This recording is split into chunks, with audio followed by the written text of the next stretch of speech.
Hello, everybody. Welcome to our live studio show here on MXGPTV.com. It's round 7 of the FIA Motocross World Championship. We're at the MXGP of France. And we return to Villars-sous-Écot for the first time since 2017.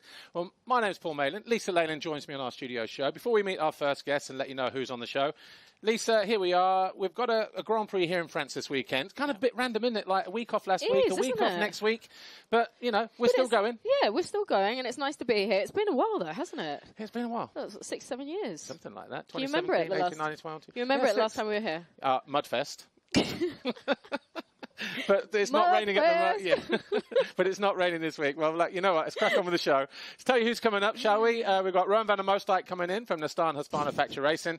We've got Mattia Guadagnini as well from Red Bull Gas Factory Racing. Then Alexandre Kowalski. He's from Yamaha Motor Europe. He's the off-road racing manager. And, of course, we've got all those guests to look forward to coming in. So let's crack on then and meet our first guest, Roan van der Moosdijk, as we said. Hey, guys. The Star Husqvarna Factory Racing. Last time we saw you on the studio show, Sweden. Last year, really? I believe. Yeah, it's been a while. You all good? Everything good? Yes, feeling fine. We went through the first couple of GPs, and I'm actually quite happy. Yeah. Obviously, 6 in the championship points at the moment. Given your off-season, or lack of off-season, yes. Are you kind of pleased with where you're at? Because it was a tough one, wasn't it? Yes, it was a tough one. I think you guys know, 1 month before the first GP in Argentina, I didn't really know if we were going to make it. So to be 6th in the championship now, I'm pretty happy. I want to be more consistent in the top 5, but I think with the weeks coming up and I feel more comfortable each week, I think I will get there.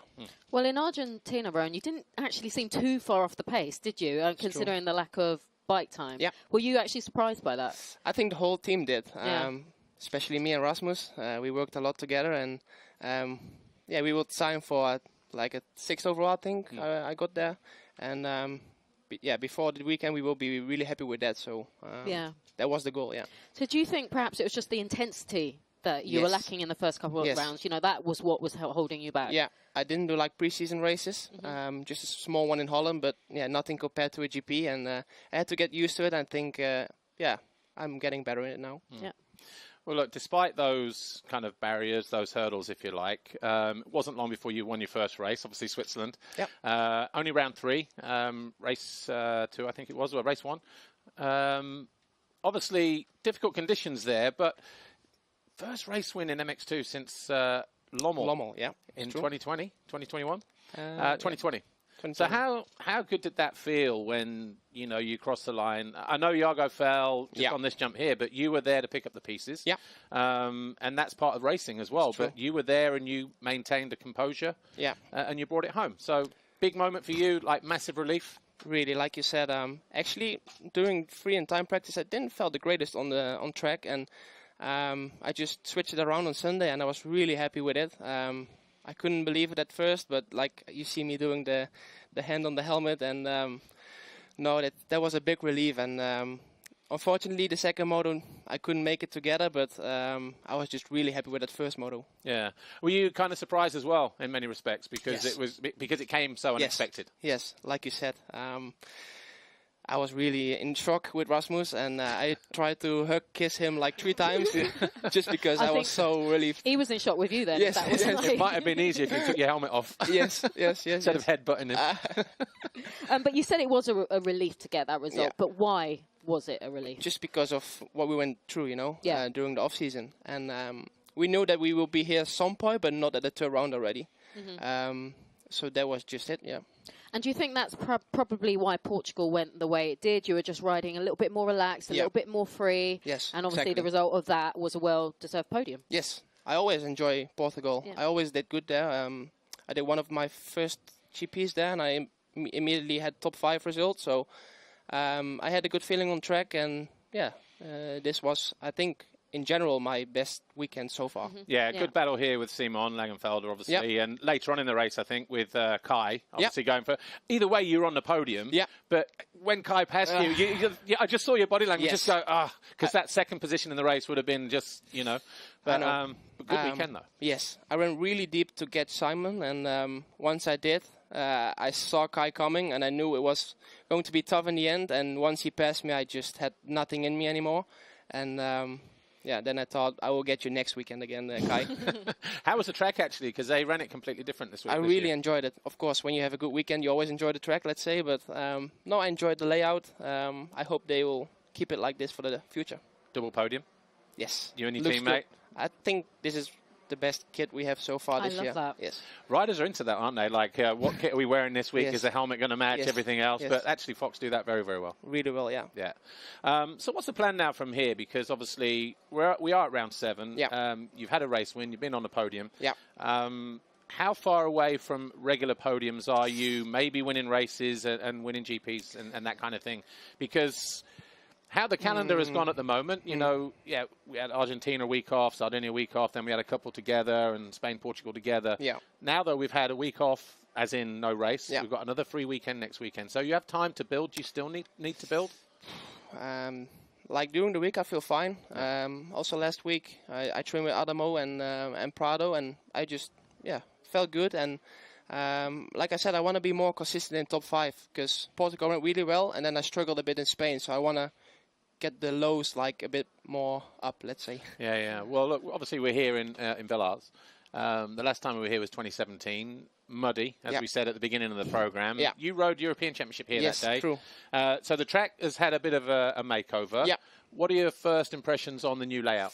I think it looks good. It's really technical, but we knew it up front. But the new changes are really good. It's more like, it is less up and down, let's say.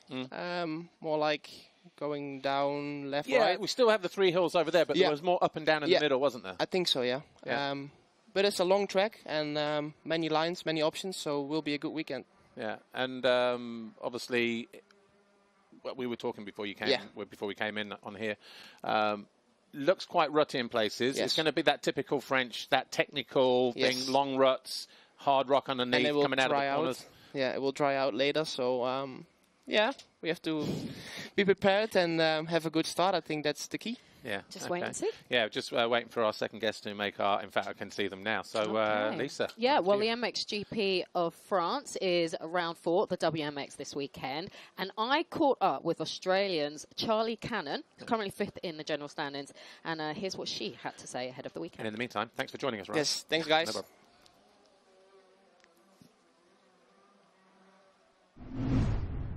Charli, this is your very first time in France, isn't it? Yeah, first time in France. So far I haven't really seen much, but this track looks amazing. So, yeah, keen to come out here and ride a French track. And it's funny, I say your first time in France. There's a lot of firsts for you this year. I mean, for those that don't know, you're Australian. You're travelling from Australia. It's a lot, isn't it? It's your first full year in the Women's World Championship.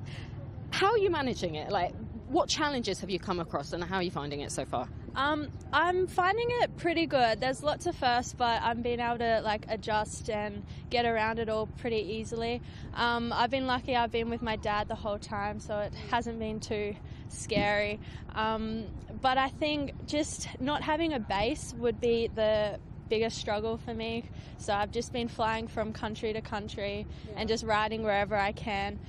So that's something I need to figure out in the future, to try and find a base I can just go to and stay at for a little bit to just rewind and relax. But overall, it's been a great time here in Europe. So I guess after this round, you will be going back to Australia. Yes, I fly home on Monday and then I have the Australian Championship, the women's round, this weekend coming. So straight back home and into another championship. Busy, it's all good. But yeah, there are a lot of firsts, and I think people forget as well. You're seeing all the tracks for the first time as well. You're learning it all. So that's another challenge, isn't it? Yeah, I feel like I can adjust pretty quickly to tracks. Every track, it's the same dirt, corners, jumps, but I've been having a lot of fun riding the different tracks. So lots of learning, and hopefully next year I'll be able to know them all a lot better. And can we please talk about the last round we had in Spain, leading a few laps? How was that intensity for you, and what did you learn up front there? Oh, I definitely need to work on my intensity towards the end of the moto. I got to the front and led a few laps, and I was just over the moon. I tried to stick with the top girls, but yeah, my intensity lacked and I fell back a bit. But I'm happy I didn't let them go too much, and I know what to work on. So yeah. And we're waiting for that podium, aren't we? For sure. I'm ready to fight this weekend for it. Have a great weekend. Thanks, Charli. Et sur 6 manches, quand même, il faut le dire, Brésil en a remporté 4, hein. Les deux autres. Hello everybody, welcome back to part 2 of our studio show here on MXGP TV with me, Paul Malin, and Lisa Leyland. Now, normally we bring our MXGP guest in here and we have our industry guest in the final part of the show, but this weekend we've decided to switch things up a little bit. We brought in our industry guest second, so please welcome Matthew Gardner from Red Bull Gas Fetcher Racing. He's their professional photographer. And Matthew, welcome to France here, good to see you. How are you? Yeah, I'm good. Well, look, just picking up on the photography bit, we've obviously got images of you here, look, in your job as a professional photographer. There he is, look, Matthew Gardner, our Red Bull Gas professional photographer. And I've mentioned this with you, it's just a big passion for you, isn't it? Yeah, sure. No, it's nice also. Like I was studying in the school photography. I've been always liking that. So from many years. So I'm just bringing like a hobby now. As but it's cool. We even had a graphic there, Matthew Gardner. No, I didn't. Yeah, we did. Anyway, we'll get on the show with Mattia Guadagnini. Go, Lisa. No, seriously though. I mean, that was a nice camera that you had. I mean, it worked. It looked good with you, honestly. But Mattia, it is your first full season in MXGP, isn't it? And last time out in Spain, you hit us with a podium, second overall. Has it sunk in yet? Yeah, it's my first full season, as you said. So, like last year, we switched class during the season. It was not so normal to do, I think, because like I never heard about any other riders to do that. So, but yeah, we decided to do that, and I think it was the right choice. Just needed a little bit of time to get used to the bike and the new class. But yeah, this one is my first full season, so I came here with a little bit of experience from the few races I did last year, so not starting from zero, and it helped a lot to come into that season with more experience, and yeah, we already have one podium, so it's pretty good, yeah. And I want to keep working like this. Also with the team, we are finding a good balance, and also working on the bike and on trainings, and we're working to do everything better. So I think like we're doing the right things. Yeah. Well, in Spain, 2 third-place finishes for you, and you even got to lead some laps in MXGP for the very first time. We've got it here. What was that like up front? And I think it was 6 laps in total, wasn't it? What did you learn from being in that position? Yeah, it was my first time, so just at a good start. I was behind Jeremy, and I saw that I was a bit faster, and I tried to pass him, and then I was leading, so I really didn't expect that, because yeah, I never find myself in that position before. So I was just riding normal, like just putting what I can do on a race, and it was pretty easy also, because I saw I was also making a gap. But then, yes, of course, Jeffrey came, and in the end also Jorge. So, but then, of course, for race 2, I was more motivated to do good, because yeah, I knew that I can fight for the podium. So I tried to make another good start, and then another third place for second overall. It was really good. I miss the moustache. I want the moustache back. Come on. No, please. And the mullet. And the mullet. Yeah. The mullet, okay, but the moustache can be good like this. Mullet man. But obviously, as you said, 2 third-place finishes, and obviously what was going on with Jeffrey with his 102 victories and everything else, we almost forgot that there were 2 other people on the podium, you and Ruben. But how did leading in MXGP compare to sort of leading in MX2? Because in MX2 you were kind of coming up, it was almost expected, especially with, you know, the team that you're on there with Red Bull KTM. Now, Premier Class, not so easy to get to the front, not so easy to lead. Were there any nerves in there, or was it just, actually, you were still calm? Yeah, it was pretty good, so yeah. I have to find myself in that position again. And no, but it was pretty normal, just like riding in front, but just doing my best, and not so much difference between like the leading MX2 or leading MXGP. So yeah. But was good. I guess, should we have been expecting it, though? Because Argentina, you were first and second, you and Jorge in the qualifying race. You were running second in Switzerland, one of the races before you tipped over just after the pit lane. So it's kind of been coming. We've been seeing it. The progress is there. It's almost like the old sort of younger Guada is back. Yeah, sure. It was coming. I was feeling good. We worked good in the winter, so I knew that I was more prepared than last year. I could fight to be in the top position this year, so just needed to put all together because I was there sometimes and then maybe made a mistake or not at the best start. So it was coming. I just needed to put all together like a puzzle, and it was like this in Spain, so I hope to do it again. Okay. Yeah, well, there's not many points between 5th and 10th in the championships. For those that don't know, you're currently 10th overall at the moment. Ninth. Ninth overall. Is 5th in the championship possible for you? Yeah, sure. Yeah, that's, I think, at the moment the goal, because with the progress we made, then we are really close. And then with also Maxime out, it's sad for him, of course, because it's not nice to have that type of injuries. And but yeah, it's like this. So we're trying to give our best to gain some position in the overall standing. So that's at the moment the goal. Yeah. Okay. Before we get to the final clip and Lisa's final question or two, track here. You've been here before? Never. No, never. First time. Very much like an Italian track, typical French, but like a Maggiora type place, big hills. Looking forward to it? Yeah, sure. It's pretty similar to some Italian tracks, so I was feeling good this morning in the free practice, and just really soft, so it is getting really much ruts and bumps, but yeah, I just need to take the good feeling and the flow on the track, but it was really nice, so I'm really looking forward. Roan van der Moosdijk was in before, and he said it was quite a long track, seemed like a long track, almost 2 minutes long, something like that. Is that the style of track that you prefer, where, because the lap is longer, sort of the overall race laps feel sort of less, or do you prefer the short track where it feels like you're doing 78 laps in a race? No, I also prefer this type of track, because just like in the qualifying, in the lap times, it's like you really need to put all together to do a good lap. So it's a little bit difficult for everybody. So but in the race, yes, it's nicer to do less lap and enjoy more the lap, the full lap. Yeah. Okay, well, Mattia, all the best for the rest of the season. But before we let you go, we have a clip of you and Chase Caroli going through the motions, and I mean, you're the star right now, Mattia, but he is a star of the future, isn't he? Look at him. I think he just pulled the whole shot on you there. I mean, but he is, though, isn't he? When you spend time with him, you can really see it in him, motocross already, can't you? Yeah, Tony don't like that so much, because he preferred to him to do football or something else. But really? I think it's going to be difficult to put him away from motocross.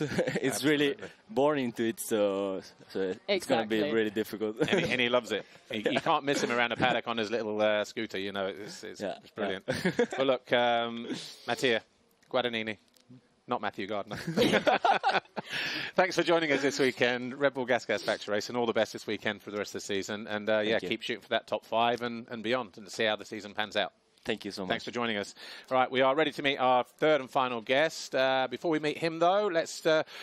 as you know, we are running Behind the Gate. It's our new sort of program that we run in between Grand Prix. Obviously, they're exclusive content on MXGPTV.com. But if you don't have MXGPTV.com, they are also released on our YouTube channel, MXGP. First 5 episodes are live now. Here's a snippet from episode 2 called A Rare Breed. Enjoy.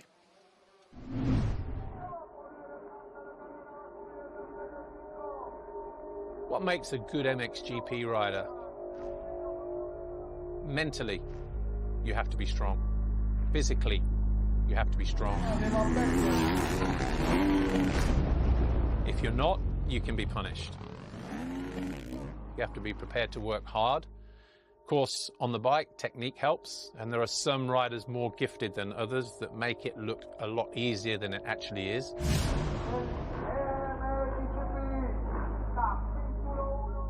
I think it's different mentality, different kind of training, and I think the ambition is also different. You need to put in a lot of hard work, training, dedication, overcome often a lot of injuries.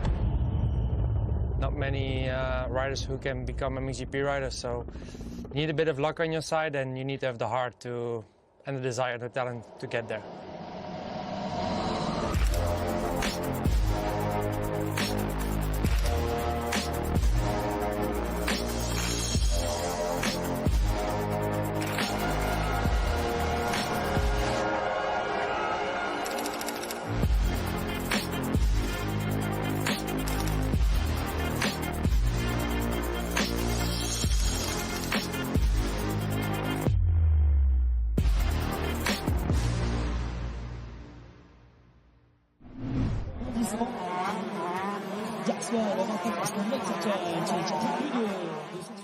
Hello everybody, welcome back to our final part of our MXGP TV studio show here on MXGPTV.com with me, Paul Malin, and Lisa Leyland. Our final guest joins us now, Alexandre Kowalski from Yamaha Motor Europe. He's the off-road racing manager there. Good to see you, Alex, and welcome to the studio show. We've seen you in here in the past collecting awards during the COVID times at the end of the season, but never had you in on the studio show, so a very warm welcome here. Thank you very much. Yes, first time for me, and yeah, appreciate it. No problem. And obviously, you're from France, so a home Grand Prix for you this weekend.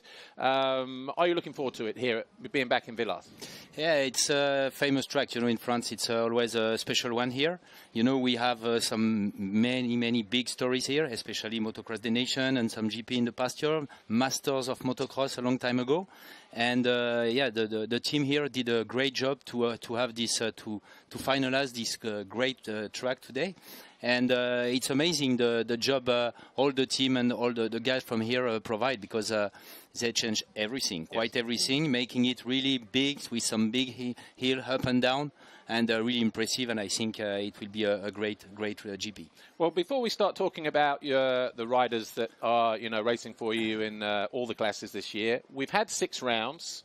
What have you made of the season so far overall in terms of the spectacle, the racing and that kind of thing? Any surprises? Yeah, I think the main change for this year is the race qualifying. You know, we have some points there. So, you know, last year it was quite an important topic, because we were asking for something, you know, at the end of the race. So because the guys were racing for nothing, and it was good also.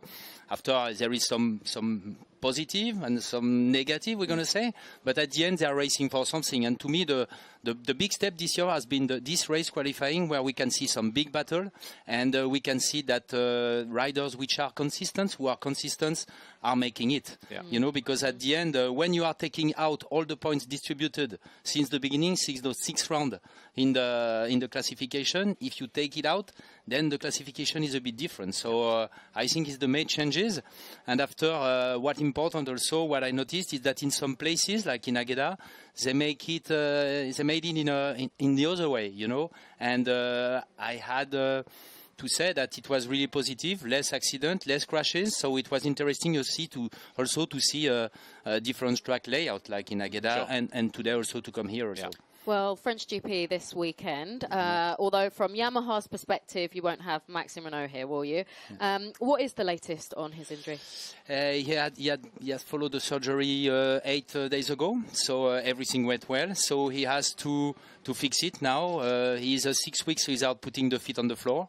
So it has been quite a tricky one, you know, tricky fracture. So really unlucky, because it was on a jump on, jump off in Spain, and without crashing, the feet went under the foot peg, and unfortunately at the reception of the jump off, he crashed, and he broke some bones, you know, on top of the feet. So it was difficult for him. It's part of the game also, unfortunately.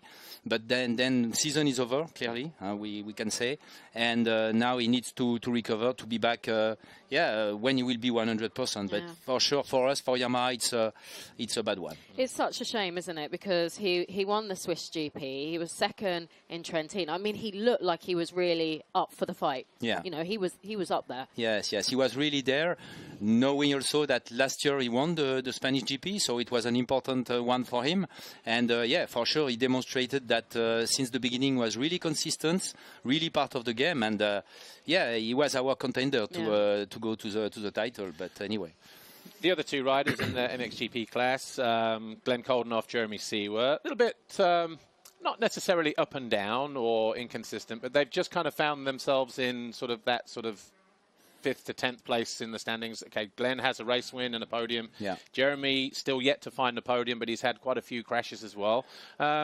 What can you say about their season, and what are your hopes, obviously, going forward from here now? Yeah, now it's getting better. It's been better and better, because we saw this morning again. Last week he was much better also, even if it was missing a bit. He was after, you know. Who is this, Jeremy or Glenn? Yeah, Jeremy. Yeah. Jeremy, he had a huge crash in Argentina, so it was the first one. Was really confident, really ready to fight, and this one I would say that breaks him a bit. And then after he had to recover because it was a huge one. And Glenn also did a prudent start. You know, he didn't want. You know, with this qualifying race, we are making much more races at the end, you know, so they're already calculated and they wanted to be prudent and consistent in order to be there. But on the other side, you have to push and you have to be there. So it's quite tricky. On top of that, we had a new bike also. You know, the YZF 450 23 model has been completely new. And then we had to work on it, you know, on the engine, on the chassis, the suspension, etc. And of course, the riders are different. The way they are riding and racing the bike is pretty different. So each rider has to set it up as much as they wanted.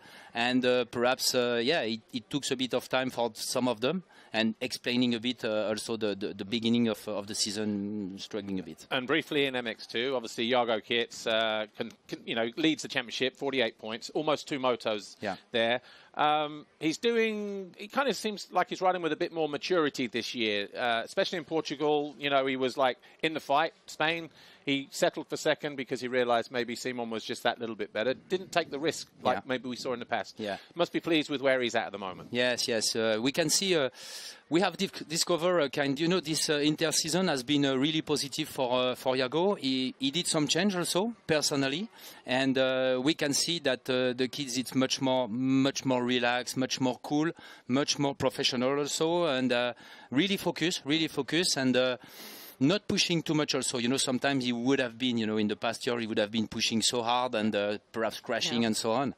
And today, we saw some races consistent. Yeah. And also, when he was not at the top and the top speed, then he was able to wait a bit and then to attack when it was possible. Sure. Or to stay behind, but to take some points, some big points. Well, moving on to Rick and Thibaut. Rick is new to the class, but Thibaut perhaps seems to have lost his way maybe a little bit. Yeah. We saw 3 podiums in 3 GPs. He's now gone 6th, 10th and 5th in the past 3 GPs. Yeah. What do you make of him at the moment? Yeah, Thibaut, it's another story. You know, Thibaut, he began really, really good, and then after Arco, you know, he was missing a bit, winning the Swiss GP, and then in Arco being a bit lost with the same bike on hard pack. So we also didn't understand so well. He had some difficulties, some trouble also with the front. So we work on the chassis. In Agueda, it was not better, honestly speaking. But now we did the latest that we did. Are really positive, and I'm really optimistic, I would say, for the GP. It's home GP for him, and without the stress, he's a guy who's really cool. And then when there is a bit of stress, he's strong in that. And just really quickly before we go, EMX 125 and 250. We were just looking at Yannis Reiselis a moment ago. This is Bono Corsi. 2 red plate holders in the European Championships. Looking good there as well. Yes, what is important also for Yamaha has always been to build the pyramid, from the bottom to the top, and having some kids in 125, 250. European one, being the guys to, I would say to jump in, and like Rick, like Thibaut, like Maxime, coming from 125, moving up to Ton Metal in 250, then MX2 and then MXGP. This is the way Yamaha wants to build the champion of tomorrow. So we are looking forward to have them back in the big team. All right, well, look, we are out of time. But just last night, I noticed Loic Lefol, the team owner from MJC Yamaha, celebrating 10 years. Yeah. They're leading with Yannis Reiselis in the 125 class. So good job there. Thank you. But Alexandre Kowalski, thanks for joining us. Don't go away just yet, though. Just to let you know what's coming up on the show today, of course, thanks to our other other guests. Who do we have? We had Mattia Guadagnini, Matt Gardner. We had Roan van der Moosdijk as well. And coming up on the show today, we are live, 3 o'clock, WMX Race 1. We've got the 125 European Championship presented by FMF Racing, following on from that at 3:40. And then, of course, the 2 RAM qualifying races, MX2 and MXGP. Well, look, we're out of time. We'll be back in a couple of weeks' time, I guess, when we return. Where are we? Latvia? I have no idea. No idea. I think it's Latvia. Anyway, that's it from us here in France. Enjoy the racing, enjoy the weekend, and we'll see you next time. Bye for now.